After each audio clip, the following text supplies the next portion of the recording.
तो चलिए, हमें आपके फोन का इंतजार है। 012025155341 एक नंबर ये है, उसके अलावा 25155342 दूसरा ये नंबर है। उसके अलावा आप हमें ईमेल भी कर सकते हैं। हमारा पता है आपका.vastu@network18online.com। इस पर आप हमें ईमेल कीजिए और आप अपनी जो भी समस्या है उस ईमेल में हमें भेजिए, अपने घर का नक्शा भेजिए और पंडित जी आपको उसका समाधान बताएंगे, यानी जो भी वास्तु दोष होगा। लगातार दशकों में बढ़ती लोकप्रियता को ध्यान में रखते हुए अब आप हमारा ये कार्यक्रम है हमारी वेबसाइट www.ibnkhabar.com पर भी देख सकते हैं। साथ ही वेबसाइट के जरिए आप हमें अपने घर का वीडियो और नक्शे भी भेज सकते हैं, जिसका हमारे साथ वास्तुशास्त्री पंडित वैभवनाथ शर्मा जी हैं, वो आपको जवाब भी देंगे। यानी छोटा सा वीडियो आप बनाएं और उसको इसके साथ अटैच करें। पंडित जी, अगर आपकी इजाजत हो तो सबसे पहले मैं एक ईमेल ले लेता हूं। ये ईमेल हमें भेजा है, दीपिका श्रीवास्तव इनका नाम है, इन्होंने आपको नक्शा भेजा है। जयपुर राजस्थान में ये रहती हैं और ये लिखती हैं कि मेरा घर जो है नॉर्थ फेसिंग है, जिसका नॉर्थ ईस्ट में किचन है और प्लेटफॉर्म जो है ईस्ट फेसिंग है और साउथ ईस्ट और साउथ वेस्ट कॉर्नर में 2 बाथरूम है जो कि बेडरूम से अटैच्ड है। क्या मेरे घर में कोई वास्तु दोष है? अगर हाँ तो इसका उपाय बताएं। दीपिका जी, आपके घर में वास्तु दोष ऐसा कोई बहुत बड़ा दोष नहीं है। आपके यहाँ जो आपने अपना किचन बनाया हुआ है वो ईशान कोण में है, वो एक छोटा सा दोष है। ईशान कोण में रसोई हो सकती है और वो भी पूर्व मुख प्लेटफॉर्म है, तो कोई बहुत बड़ा दोष नहीं है। आपको करना यह है कि दक्षिण पूर्व में यदि आप एक रेड बल्ब जला दिया करें संध्याकालीन समय में, तो जो भी दोष है उस पर नियंत्रण होगा और आपको अच्छा लाभ मिलेगा। शिप्रा है मुरादाबाद से। शिप्रा, आपका सवाल। गुरुजी प्रणाम। जी प्रणाम। गुरुजी, मेरे 2 प्रश्न है। हमने आपको पहले भी फोन किया था तो आपने एक उत्तर बताया था। हमारा मकान ईस्ट फेसिंग है और नॉर्थ वेस्ट साइड में हमारे यहाँ जीने के नीचे टॉयलेट है। तो आपने बोला था कि उसके नीचे एक काली पट्टी खींच दें, तो मुझे कंफर्म करना था कि काली पट्टी सही है या नहीं। और दूसरा प्रश्न ये है कि हमारे ईशान कोण में थोड़ी सी दूरी पर एक आम का और अमरूद का वृक्ष है, तो ये पूछना था कि क्या फलदार वृक्ष कोई वास्तु दोष क्रिएट करते हैं और अगर करते हैं तो इसका उपाय क्या है? देखिए, अगर उसकी छाया आपके घर में पड़ रही है, आपकी घर की बाउंड्री में है और कंस्ट्रक्टेड एरिया से दूर है, क्योंकि अक्सर ऐसा होता है ईशान कोण यदि बड़ा हो तो लोग वहां लॉन बना लेते हैं। अगर इतना डिस्टेंस है कि उसकी छाया नहीं आ रही है, लॉन में है, तब तो कोई दिक्कत नहीं। यदि उसकी छाया घर पे आ रही है तब वो दोष है। तो ऐसी परिस्थिति में आपको शीशा एक ऐसा लगाना चाहिए जिसमें वो वृक्ष दिखाई देता हो ईशान की तरफ, तो उसका दोष समाप्त हो जाएगा। वीरेंद्र दिल्ली से। वीरेंद्र, आपका प्रश्न। स्वामी जी नमस्कार। जी नमस्कार। स्वामी जी, वो नॉर्थ ईस्ट में जो है सीढ़ियां हैं, इसका परमानेंट कोई इलाज नहीं है सर? देखिए, उसका परमानेंट इलाज यही है कि आप दक्षिण या पश्चिम की तरफ एक बड़ा शीशा कुछ ऐसा लगा दें जिसमें वो सीढ़ियां दिखाई देती हो, तो उसका परमानेंट जो है उसका उपाय हो जाता है। और इस काम के लिए परमानेंट उपाय यदि आप चाहते हैं जो बहुत ज्यादा असरदार हो, प्रामाणिक हो, तो वास्तु शांति और वास्तु दोष निवारण यंत्र की स्थापना ईशान के किसी भी दोष को, विशेषकर टॉयलेट या सीढ़ियों के दोष को पूरी तरीके से जड़ से परमानेंट समाप्त कर देती है। पंडित जी, जो वास्तु दोष की बात है अब ज्यादा प्रचलन में अब आई है, लोग अवेयर हो गए, अच्छी बात है। यानी अगर आपका वास्तु दोष है घर में तो बहुत अच्छी बात है कि वो दूर होना चाहिए। इसीलिए आप लोगों से तमाम जानकारी हासिल करना चाहते हैं। देश भर में ये अवेयरनेस एक तरह से आई है।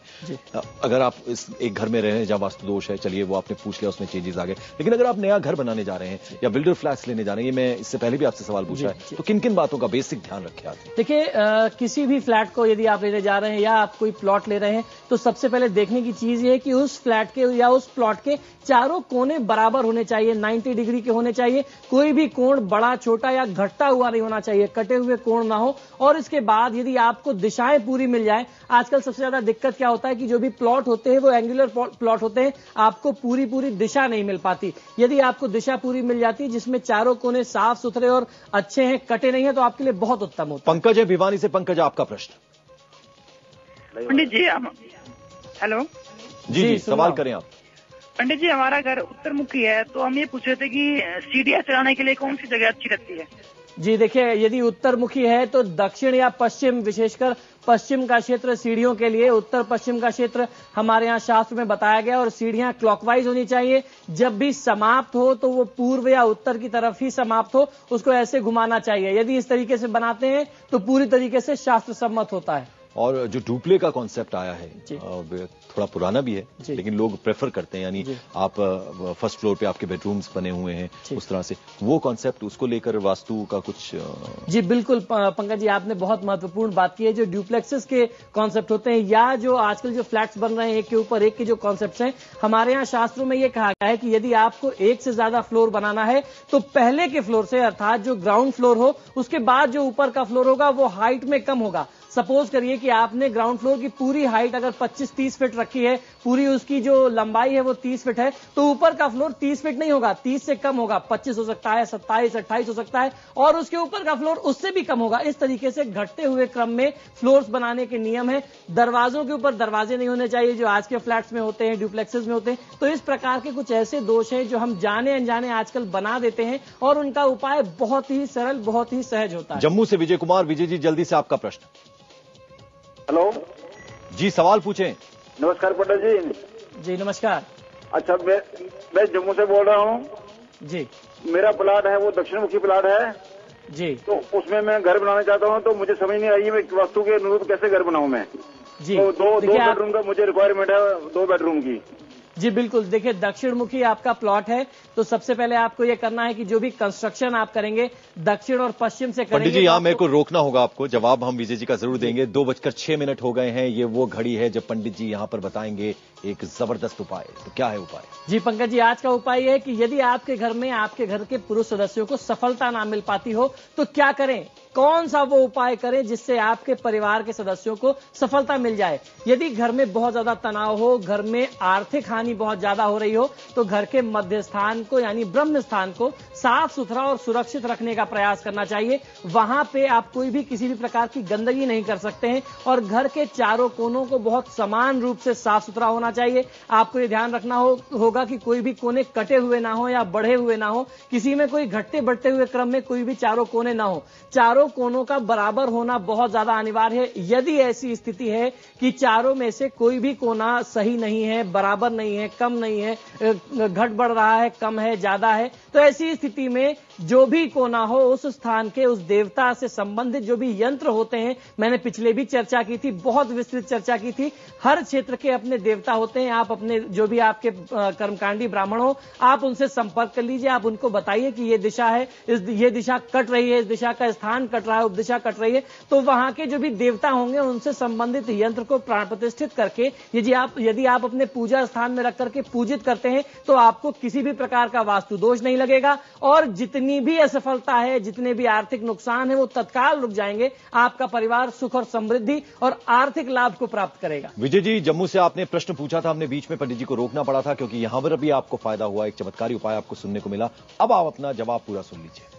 विजय जी, आपके प्रश्न का जवाब यह है कि देखिए, सबसे पहले तो आपको चारों कोनों को साफ सुथरा और सुरक्षित रखना होगा। आपको बनाते समय ध्यान रखना होगा कोई भी कोण ना कटे, और उसके साथ साथ दक्षिण और पश्चिम में भारी निर्माण सबसे पहले कराना चाहिए। उत्तर और पूर्व खुला छोड़ दीजिए तो आपके लिए बहुत अच्छा रहेगा। उसके साथ साथ आप क्या कर सकते हैं कि दक्षिण पश्चिम में यदि आप अपना स्थान बनाते हैं, आपको 2 कमरे की आवश्यकता है। दक्षिण पश्चिम में मास्टर बेडरूम बनाइए और आपको बहुत अच्छा लाभ मिलेगा। घर के उत्तर और पूर्व को खाली, साफ सुथरा और ढाल जो है उत्तर और पूर्व की तरफ रखिए, बहुत आनंद आ जाएगा। नीलम है देवबंद से। नीलम, आपका प्रश्न। नीलम, सवाल पूछिए। नमस्कार पंडित जी। जी नमस्कार। सर, मेरा प्रश्न ये है कि हमारा मकान बने हुए 6 साल हो चुके हैं सर, पूरा मुखी है मकान। जी, जब से ये मकान बना है, जब से हमें आर्थिक, शारीरिक, मानसिक परेशानी सी रहती है सर। जी देखिए नीलम, आपके घर में पश्चिम में या दक्षिण में कोई बहुत बड़ा दोष है। ऐसा लगता है कि जाने अनजाने कोई बोरिंग या जल क्षेत्र आपने दक्षिण या पश्चिम में कर दिया है, जिससे आपको ये समस्या आ रही है। आपको सबसे पहले ये करना है कि घर के उत्तर और पूर्व अर्थात ईशान कोण को साफ सुथरा रखें। एक तुलसी का पौधा वहां पर रखिए, उसकी पूजा करते रहें।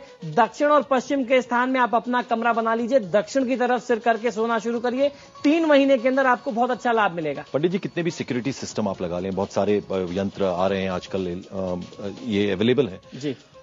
चलिए, उसकी एक सीमा होती है। बावजूद उसके अगर घर में चोरी हो रही है, 1 बार नहीं, 2 बार नहीं, 2 बार हो रही है, तो ऐसे में क्या कुछ उपाय है? जी बिल्कुल उपाय है। घर में यदि बार बार, यानी ये भी वास्तु दोष है एक तरह जी बिल्कुल, ये भी बहुत बड़े वास्तु दोष का कारण है। आपने बहुत बड़ी बड़ी सिक्योरिटीज कर ली। आप देखते हैं कि जितनी बड़ी कोठियां उनमें सबसे ज्यादा चोरी होती है। उसका कारण यह है कि घर का जब भी आग्नेय कोण अर्थात दक्षिण और पूर्व का कोना दूषित होगा, ठीक नहीं होगा। दूषित कैसे मानते हैं? आग्नेय कोण का स्थान होता है अग्नि के लिए, रसोई के लिए। यदि आपकी रसोई वहां पे नहीं है, आपने उसके अलावा कुछ भी वहां कर दिया तो वो दूषित हो जाता है। टॉयलेट बना दें, कमरा बना दें, तो जिस चीज का उपयुक्त स्थान है वो वहां पे नहीं होगा, तो वहां दोष उत्पन्न होता है।